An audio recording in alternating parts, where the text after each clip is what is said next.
સો કલોલ થી મંડળ આવ્યું છે. શું નામ છે કલોલ મંડળનું? ઉમિયા મંડળ. ઓકે. સન સિટી રેસિડેન્સી ભજન મંડળ અમે ગાંધીનગર જિલ્લાના કલોલના પંચવટી વિસ્તારમાંથી આવીએ છીએ. અમે ઘણા સમયથી સોશિયલ મીડિયા ઉપર બાપુ વિશે ઘણું બધું જોયું છે, ઘણું બધું સાંભળ્યું છે.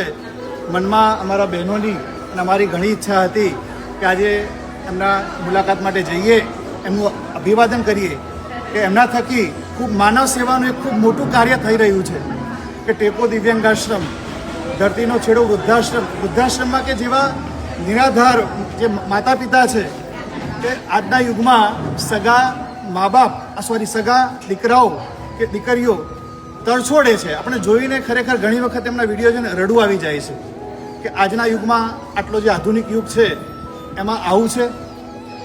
એક ચિત્ર એવું પણ છે કે જેનો કોઈ આધાર નથી, એક દીકરા દીકરીઓ નથી અને જેને કોઈ સગાવાલા રાખવા તૈયાર નથી. એમણે એક પણ રૂપિયો લીધા સિવાય બાપુ એક માનવ સેવાનું ઉમદા કાર્ય કરી રહ્યા છે. તો આજે અમે અમારી સોસાયટીના ભાઈઓ બહેનો એમનું અભિવાદન કરવા માટે, એમને સન્માનવા માટે આવ્યા છીએ. તો અમારા સોસાયટીના સભ્ય શ્રી સુરેશભાઈને વિનંતી કરીશ કે એમને હાર પહેરાવીને સ્વાગત કરે.